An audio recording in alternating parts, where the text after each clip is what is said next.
Hello viewers, welcome back to our channel. This is Vanchika Sharma signing in on personal tutor.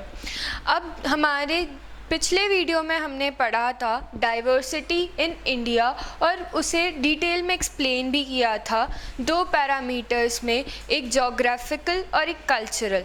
तो आओ देखते हैं geographical में जो हम लद्दाख और केरला की स्टोरी पढ़ने वाले थे। आओ लद्दाख से स्टार्ट करें। सो फ्रेंड्स, क्या आपको पता है कि लद्दाख जम्मू और कश्मीर का एक काफ़ी बड़ा पार्ट है। पहले तो वो उसका एक पार्ट हुआ करता था, बट अब लद्दाख एक अपने आप में एक यूनियन टेरिटरी है। यूनियन टेरिटरी का मतलब पता है आपको? यूनियन टेरिटरी का मतलब होता है कि अपने आप में ही एक गवर्नमेंट होना, अपने आप के डिसीजंस खुद लेना। सो फ्रेंड्स, आओ देखें लद्दाख में क्या क्या फेमस है और वो कैसे केरला से थोड़ा सा डिफ़र करता है। पहला पॉइंट लद्दाख में कि लद्दाख एक कोल्ड डेजर्ट है। अब आप बोलोगे भाई कोल्ड डेजर्ट क्या होता है? हमने तो जनरली डेजर्ट पढ़ा है जिसमें काफ़ी गर्मी होती है। फ्रेंड्स, लद्दाख एक पहाड़ी एरिया में है, एक हिली एरिया में है और वहाँ कोल्ड डेजर्ट का ये मतलब होता है कि वहाँ पर काफ़ी ठंड है और जो ज़मीन है वो एकदम बंजर है। वो होता डेजर्ट ही है, बस उसमें इतना सा डिफरेंस है कि वो थोड़ा सा ठंडा होता है। अब ठंडा हो गया, कोल्ड डेजर्ट हो गया। अब नेक्स्ट पॉइंट क्या है? हमारा नेक्स्ट पॉइंट है कि लद्दाख में काफ़ी एकदम 0.01% आप मान लो कि एग्रीकल्चर होता है, बहुत ही कम एग्रीकल्चर। अब एग्रीकल्चर क्यों नहीं होता? पहली बात कि वो कोल्ड डेजर्ट है। अब कोल्ड डेजर्ट है तो बंजर ज़मीन है। अब बंजर ज़मीन पे भला खेती कैसे होगी? क्योंकि वहाँ तो बारिश भी नहीं होती। आपको पता है वहाँ बिल्कुल भी बारिश नहीं होती। इस वजह से वो पूरा का पूरा लद्दाख वाला एरिया स्नो से ढका होता है। ऐसा लगता है जैसे स्नो की एक बेडशीट बिछा दी हो पूरे एक माउंटेन्स पर। अब माउंटेन्स पर बर्फ़ होती है और बारिश भी नहीं होती, तो अब भला एग्रीकल्चर हम कैसे करें? तो एग्रीकल्चर तो बिल्कुल नहीं होता। अब आप सोच रहे होंगे आपको पता है कि वहाँ पर पानी कैसे यूज़ होता है? अब ऐसा थोड़ी है जैसे हम हमारे वाटर फिलर्स को कॉल करके बिस्लरी के बॉटल्स मंगा लें और लोग पानी पी लेंगे। वो तो काफ़ी कॉस्टली होगा ना।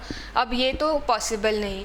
तो जब बर्फ़ पिघलती है और वो छोटी छोटी नदियों के वैली के फॉर्म में आती है तो लोग उस पानी को यूटिलाइज़ करते हैं और अपना काम निकालते हैं। कई बार तो उन्हें स्नो को भी पिघलाना पड़ता है और उसे पानी के रूप में लाके फिर उसे यूज़ करते हैं। अब लद्दाख के बारे में आओ कुछ और भी जानें। अब ये तो हो गया। अब नेक्स्ट है हमारा शिप रेयरिंग। आपको पता है लद्दाख शिप रेयरिंग के लिए काफ़ी फेमस है।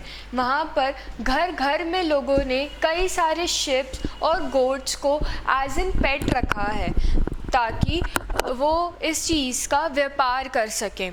अब खेती तो हो नहीं सकती तो कुछ तो करना ही पड़ेगा अपने आप को सरवाइव करने के लिए, तो वो इसी वजह से शिप्स को पालते हैं। क्योंकि शिप्स ठंडे एरिया में रहती है तो कंफर्टेबल भी होता है। फिर वो शिप पालते हैं, उन्हें रेयर करते हैं, उनसे वूल प्रोड्यूस होता है। और आपको पता है कौन सा वूल? पश्मीना। आपने नाम सुना ही होगा पश्मीना का। तो आपको पता है कि काफ़ी एक्सपेंसिव होता है पश्मीना। अब वहाँ तो बल्क में है तो थोड़ा चीप भी हो जाता है, लेकिन अगर मार्केट में पश्मीना का कोई ड्रेस या शॉल लेने जाते हैं वो काफ़ी एक्सपेंसिव होता है। फ्रेंड्स, अब हम नेक्स्ट जानेंगे कि वहाँ पर उनके फूड हैबिट्स क्या होते हैं। अब फूड हैबिट्स जैसे हम काफ़ी वेजिटेबल और फ्रूट्स खाते हैं, वहाँ पर वेजिटेबल और फ्रूट्स अवेलेबल नहीं हो पाते, तो जनरली वो मिल्क प्रोडक्ट्स और मीट का इस्तेमाल करते हैं अपने खान पीन के लिए। अब ये तो ऐसा है नहीं कि एक शॉप हो मीट और मिल्क की जहाँ से लेकर आ जाएं, क्योंकि वो तो काफ़ी एक्सपेंसिव हो जाएगा उनके लिए, जो तो कमाई भी ठीक से नहीं कर पा रहे। तो वो लोग काव, गोट और डोजन्स, जिसे हम फीमेल याक्स भी कहते हैं, अपने घर में पालते हैं और उनसे ही मिल्क प्रोडक्ट्स और मीट प्रोडक्ट्स अवेलेबल करवाते हैं। अब आपको एक और फैक्ट की बात बताऊं, लद्दाख में बुद्धिज़्म भी है। क्या आपको इसके बारे में पता था? चलिए थोड़ा और जाने आगे लद्दाख के बारे में। जैसा मैं कह रही थी कि लद्दाख में बुद्धिज़्म भी है। अब आपको पता है लद्दाख की जो वैलीज़ है, या फिर आप मान लो पासेस। अब आप बोलोगे पासेस क्या होते हैं? तो फ्रेंड्स, जो दो माउंटेन्स होते हैं, फॉर एग्ज़ाम्पल ये दो माउंटेन्स हैं, इनके बीच में जो रास्ता होता है उन्हें पासेस कहा जाता है। अब पासेस, जब लोग एक लद्दाख से ट्रैवल करते हुए दूसरी जगह में जाते हैं तो उसकी खूबसूरती और उसके रास्तों को देख के भी लद्दाख से काफ़ी अट्रैक्ट होते हैं और लद्दाख में घूमने भी आते हैं, और इसी वजह से वो थोड़ा सा फेमस भी है। अब लद्दाख में घूम तो लिया, अब और क्या?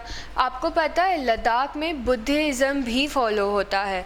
क्या आपको ये पता है कि लद्दाख तिब्बत बॉर्डर इंडिया से लगा हुआ है, और लद्दाख और तिब्बत का रास्ता भी काफ़ी सेम है, वहाँ से कई सारी चीज़ें ट्रांसपोर्ट भी की जाती है। तो इसी वजह से और लद्दाख को मिनी तिब्बत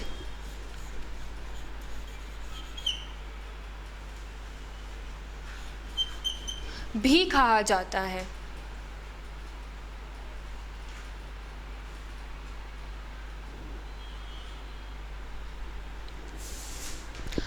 लद्दाख को मिनी तिब्बत इसलिए भी कहा जाता है क्योंकि लद्दाख और तिब्बत के कल्चर में बिल्कुल भी डिफरेंस नहीं है।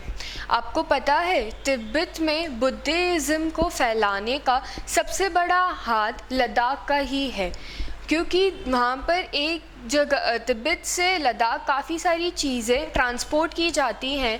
इसी वजह से कई लोग तिब्बत भी जो बुद्धिज़्म फॉलो करते थे वो तिब्बत जाके रहने लगे और वहाँ पर भी बुद्धिज़्म फॉलो होने लगा। और भी कई सारी चीज़ें हैं, आए लद्दाख के बारे में जाने। क्या आपको ये पता है कि लद्दाख में मुस्लिम लोग भी रहते हैं?